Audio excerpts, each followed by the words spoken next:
नमस्कार साथियों, गुरु कृपा स्टडी सेंटर में आपका स्वागत है। आज के इस वीडियो के माध्यम से हम फ्रांस के संविधान की विशेषताओं से संबंधित चर्चा करेंगे। फ्रांस के संविधान में अब तक 5 बार गणतंत्रीय संविधान की रचना की जा चुकी है। तो आज वर्तमान में जो फ्रांस में संविधान है वो 5वां गणतंत्रीय संविधान है। तो इस वीडियो को अंत तक ज़रूर देखना और ज़्यादा से ज़्यादा शेयर करना न भूलें और साथ ही चैनल को सब्सक्राइब भी ज़रूर करना। तो दोस्तों, हम अब फ्रांस के संविधान के इस वीडियो से संबंधित जो चर्चाएं हैं वो हम शुरुआत करते हैं। तो दोस्तों, फ्रांस का जो संविधान था उसका जो पहला जो संविधान बनाया गया था 1793 में जैकोबिन्स ने फ्रांस के प्रथम गणतंत्रीय संविधान का निर्माण किया था। फ्रांस के वर्तमान में जो पंचम गणतंत्र का संविधान है जिसको 4 अक्टूबर 1958 को लागू किया गया था। फ्रांस में जो पंचम गणतंत्र के संविधान का निर्माण प्रधानमंत्री डी गॉल के नेतृत्व में तैयार किया गया था। कई बार किसी में पूछ लिया जाता है कि फ्रांस का जो वर्तमान में जो संविधान है वो किसके नेतृत्व में तैयार किया गया था, तो वो प्रधानमंत्री डी गॉल के निर्देशन में तैयार किया गया था। 1 जून 1958 को डी गॉल को फ्रांस का प्रधानमंत्री बनाया गया था। तो ये इसकी मुख्य जानकारियाँ थी। और ये आज वर्तमान में जो फ्रांस का 5वां गणतंत्र है उसको लागू किया गया था 4 अक्टूबर 1958 को। तो ये भी ध्यान में रखने वाली बात है। कई बार पूछ लिया जाता है कि फ्रांस के 5वें गणतंत्र को कब लागू किया गया था, तो वो 4 अक्टूबर 1958 को लागू किया गया था। अब हम बात करते हैं कि फ्रांस के जो 5वें गणतंत्र की जो विशेषताएं हैं, यहाँ से एक बड़ा क्वेश्चन पूछा जाता है कि फ्रांस के 5वें गणतंत्र की विशेषताओं का वर्णन कीजिए। तो दोस्तों, तो हम उन विशेषताओं की चर्चा करेंगे जिसका पहले जो प्रमुख विशेषता है वो है संकट काल का शिशु। कई बार ये भी पूछ लिया जाता है कि ऐसा कौन सा देश का संविधान है जो संकट काल का शिशु भी कहा जाता है, तो वो है फ्रांस का 5वां गणतंत्र का संविधान। तो इसे ऐसा क्यों कहा जाता है? क्योंकि संविधान का निर्माण फ्रांस के तत्कालीन गंभीर राष्ट्रीय संकट की पृष्ठभूमि में ही तैयार हुआ था और साथ ही जो चतुर्थ गणतंत्र द्वारा स्थापित संवैधानिक व्यवस्था थी वो पूर्णतः क्या हो गई थी, असफल हो गई थी। और राजनीतिक अस्थिरता और सैनिक विद्रोह के कारण ही फ्रांस में 5वें गणतंत्र की स्थापना की गई थी।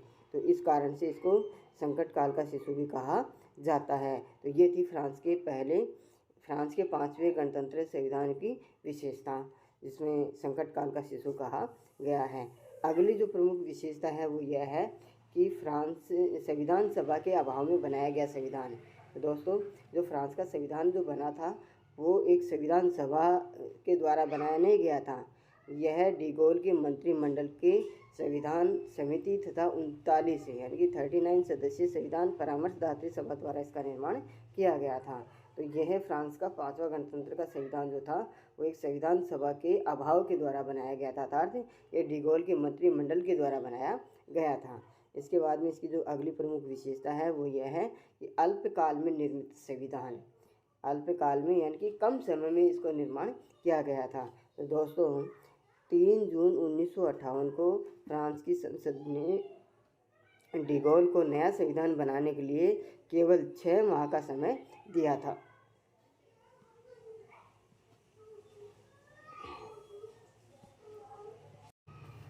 हाँ, तो दोस्तों, इसको 6 माह का समय दिया गया था, लेकिन संपूर्ण संविधान लगभग मात्र 3 माह में तैयार हो गया था। इसको 28 सितंबर 1958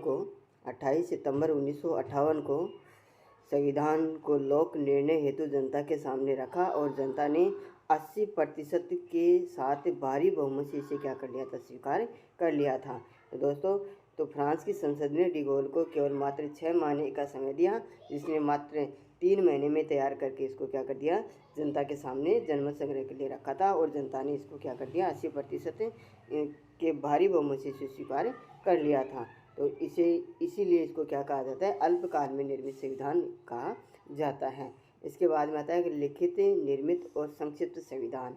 तो इसकी अगली जो विशेषता है वो यह है कि बनाया गया है, लिखा हुआ है और छोटा संविधान है। तो फ्रांस के 5वें गणतंत्र का जो संविधान है वो एक निर्मित संविधान है, जिसकी रचना जून 1958 से सितंबर 1958 में की गई है। इसके साथ ही 28 सितंबर 1958 को जनता ने लोक निर्णय के माध्यम से इसे स्वीकार किया है और इसको 4 अक्टूबर 1958 को लागू किया है। तो यहाँ पे ये भी ध्यान रखने वाली बातें हैं कि फ्रांस का जो 5वां गणतंत्र का जो संविधान है वो कब लागू किया गया था, 4 अक्टूबर 1958 को लागू किया गया था। और इसी के साथ साथ एक प्रस्तावना सहित इसमें 15 अध्याय और 92 अनुच्छेद हैं। तो इसीलिए यह फ्रांस का एक निर्मित, लिखित और संक्षिप्त संविधान है। तो ये थी इसकी विशेषता। इसके बाद में आता है अगली इसकी प्रमुख जो विशेषता है वो यह है एकात्मक राज्य है। तो फ्रांस का 5वां गणतंत्र के जो अगली प्रमुख विशेषता है वो है एकात्मक राज्य। पंचम गणतंत्र का संविधान फ्रांस का एक एकात्मक राज्य है। फ्रांस की शासन व्यवस्था एक केंद्रीकृत शासन व्यवस्था है। इसके बाद में इसकी जो अगली विशेषता है वो यह है कठोर संविधान, जिसका उल्लेख फ्रांस के संविधान के अनुच्छेद में 89 में इसका उल्लेख मिलता है। संविधान में संशोधन के लिए एक जटिल प्रक्रिया अपनाई गई है। फ्रांस के 5वें गणतंत्र में संविधान में संशोधन के लिए एक जटिल प्रक्रिया को अपनाया गया है। संविधान में संशोधन का प्रस्ताव प्रधानमंत्री के परामर्श पर राष्ट्रपति द्वारा प्रस्तुत किया जाता है। संसद के सदस्यों के द्वारा भी इसे प्रस्तुत किया जाता है। हाँ दोस्तों, संसद के सदस्य द्वारा भी इसे प्रस्तुत किया जा सकता है। संविधान संशोधन की 2 प्रक्रिया में से कोई भी एक प्रक्रिया को अपनाया जाता है। इसमें से पहली प्रक्रिया है इस संसद द्वारा पारित प्लस जनमत संग्रह से बहुमत के आधार पर।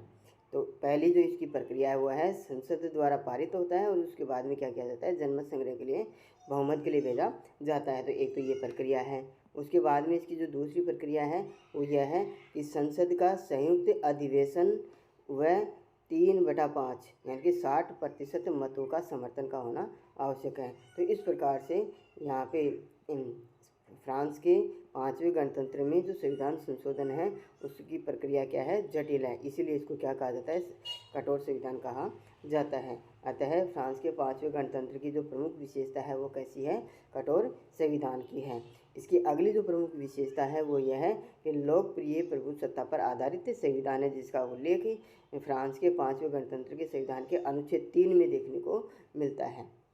इसका उल्लेख अनुच्छेद 3 में देखने को मिलता है। तो राष्ट्र की सर्वोच्च सत्ता जनता में निहित है। राष्ट्र की सर्वोच्च सत्ता जनता में निहित है और जनता अपनी इस शक्ति का प्रयोग प्रतिनिधियों द्वारा अथवा जनमत संग्रह लोक निर्णय के माध्यम से करेगी। तो ये बातें किसमें लिखी हुई हैं, फ्रांस के संविधान के अनुच्छेद 3 में लिखी हुई हैं। तो इसलिए लोकप्रिय प्रभुसत्ता पर आधारित संविधान है। इसके बाद में जो इसकी अगली प्रमुख विशेषता है वो यह है कि धर्मनिरपेक्ष लोकतांत्रिक व सामाजिक गणतंत्र की स्थापना। तो इसका भी फ्रांस के संविधान के अनुच्छेद 2 में इसका उल्लेख है। उसमें लिखा गया है कि फ्रांस एक अविभाज्य धर्मनिरपेक्ष लोकतांत्रिक तथा सामाजिक लक्षणों वाला गणतंत्र है। तो ये थी इसकी अगली प्रमुख विशेषता। इसके बाद में जो इसकी अगली विशेषता है वो यह है कि शक्तिशाली राष्ट्रपति पद की स्थापना। शक्तिशाली राष्ट्रपति पद की स्थापना, जिसका उल्लेख अनुच्छेद 5 में देखने को अनुच्छेद 5 में कहा गया है कि राष्ट्रपति संविधान तथा राज्य का संरक्षक है। 5वें गणतंत्र या 5वें गणराज्य के संविधान ने राष्ट्रपति के पद को अत्यंत शक्तिशाली बनाया है। राष्ट्रपति प्रधानमंत्री व मंत्रिपरिषद के सदस्यों की क्या करता है, नियुक्ति करता है। प्रधानमंत्री व मंत्रिपरिषद के सदस्यों की नियुक्ति करता है। संसद को अपने संदेश भेजने का भी अधिकार है। अनुच्छेद 16 में राष्ट्रपति को आपातकालीन शक्तियाँ भी प्राप्त हैं। इनका प्रयोग वह अपने स्व विवेक के अनुसार ही करता है। अतः फ्रांस के 5वें गणराज्य की जो प्रमुख विशेषता है वो यह है कि राष्ट्रपति पद को क्या बनाया गया, शक्तिशाली बनाया गया है। ये थी फ्रांस के 5वें गणतंत्र की प्रमुख विशेषता। इसके बाद में है अगली प्रमुख जो विशेषता है वो यह है कि शक्ति पृथक्करण सिद्धांत का सीमित मात्रा में प्रयोग किया गया है। दोस्तों 18वीं सदी में फ्रांसीसी विचारक मोंटेस्क्यू ने शक्ति पृथक्करण सिद्धांत का प्रतिपादन किया था। शासक के कार्यपालिका एवं व्यवस्थापिका अंगों का गठन एक दूसरे से स्वतंत्र रखा गया है। शक्ति पृथक्करण सिद्धांत के माध्यम से जो कार्यपालिका और व्यवस्थापिका है, इन दोनों अंगों को क्या किया गया, एक दूसरे से स्वतंत्र रखा गया है। राष्ट्रपति का निर्वाचन संसद द्वारा नहीं बल्कि जनता के निर्वाचक मंडल द्वारा चुना जाता है। इस सिद्धांत के आधार पर राष्ट्रपति का जो निर्वाचन होता है वो किसी संसद द्वारा नहीं बल्कि जनता के निर्वाचक मंडल के द्वारा चुना जाता है। प्रधानमंत्री तथा मंत्रियों की नियुक्ति भी राष्ट्रपति के द्वारा ही की जाती है और वे संसद के सदस्य भी नहीं होते हैं। संसद के प्रथम सदन का निर्वाचन जनता द्वारा प्रत्यक्ष रूप से तथा द्वितीय सदन का निर्वाचन अप्रत्यक्ष रूप से किया जाता है। तो यहाँ पे शक्ति पृथक्करण सिद्धांत का सीमित मात्रा में प्रयोग किया गया है, ये भी अपने को ध्यान में रखना है।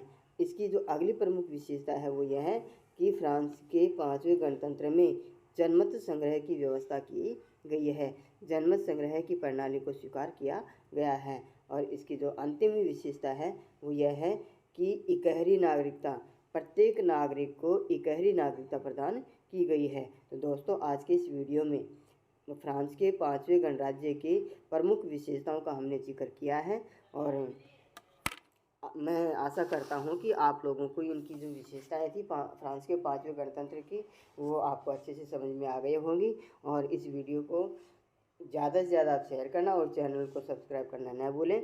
और मिलते हैं हम अगले नेक्स्ट वीडियो के साथ। थैंक यू, धन्यवाद।